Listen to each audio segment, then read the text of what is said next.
right, so today I'm excited to show you my ESP 400 series. This guitar obviously is like a Strat shape offered by ESP. I think this is a 1980s, maybe early 90s. I read somewhere that they had a hard time with serial numbers back in the day, like keeping track of everything. So yeah, if someone out there knows more about the 400 series, feel free to chime in and let us know. But if you couldn't tell from my previous videos, the Eclipse, XJ6, Vintage Plus, I love ESP guitars.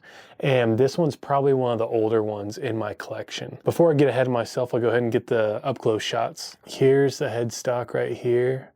And you'll notice, opposed to my Vintage Plus, the headstock shape is a little bit different. So I think it's original hardware too. You can see how aged the tuners are. But yeah, ESP 400 series. And then on the back here, and just that small print, made in Japan.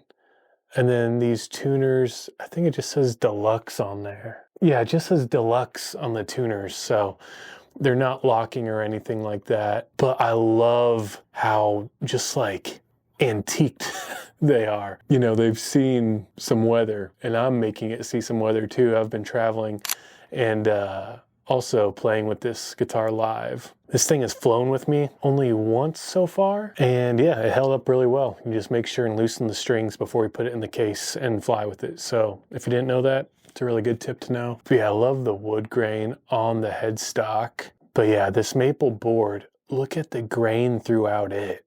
It's not just a plain looking maple board.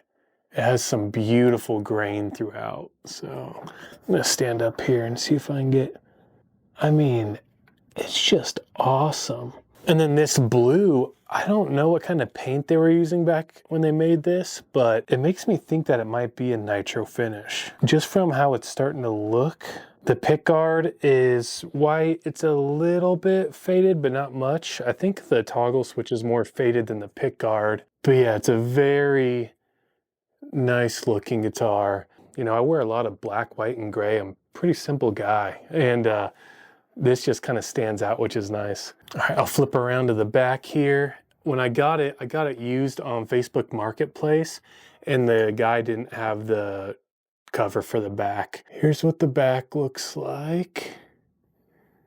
And again, if anyone knows what kind of paint they were using on these early 400 series, please let me know. Then yeah, here's the neck plate. So there's no compensating for higher fret access like on the newer Vintage Pluses. It's just one chunk. So, but like I've mentioned in some of my other videos, I'm not much of a lead guy, so I'm not too worried about that. And then here's the back real quick.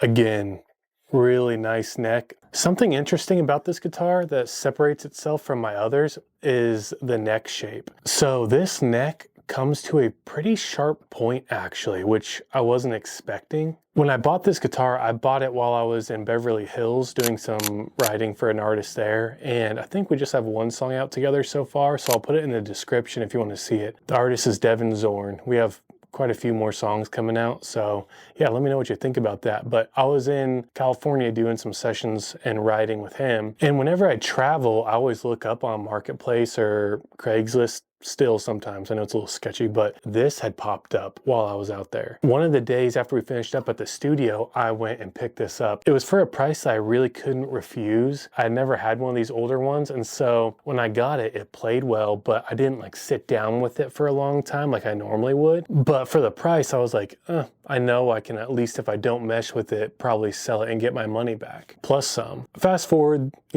the week or two goes by of recording and I'm back home. I start to play this guitar quite a bit and I noticed how pointy the neck is, and at first I didn't like it, but it did grow on me. It felt a little uncomfortable at first, but then again, it forces me to play different than I would on the Vintage Plus, even though it's a very similar shaped guitar. I would catch myself playing riffs that don't normally come to mind. You know how you can get stuck with playing the same old riffs or the same scales? It felt like this guitar was channeling and forcing something different every time I played it, which was a lot of fun. I started to pick up on that. Also the tone, there's something about it which I'll see if that translates through when I jam on it later. But yeah, it's just very inspiring to play and feels different and makes me play stuff that I normally wouldn't, which is really fun. It's actually funny too, because whenever I was looking up guitars on Marketplace, I had seen this a couple days in advance.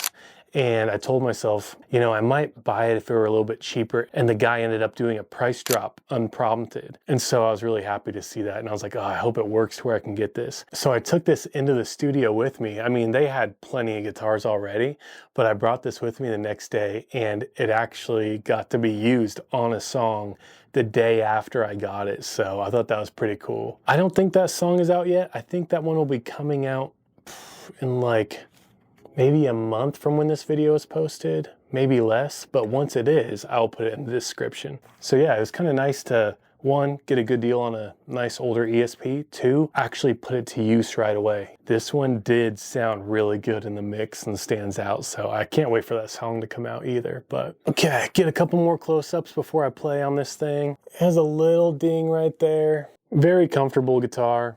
Got your belly cut out. I mean, just your typical Strat shaped guitar. Again, my main gripe with these guitars, these as in like Strat shapes, is the volume knob placement right here.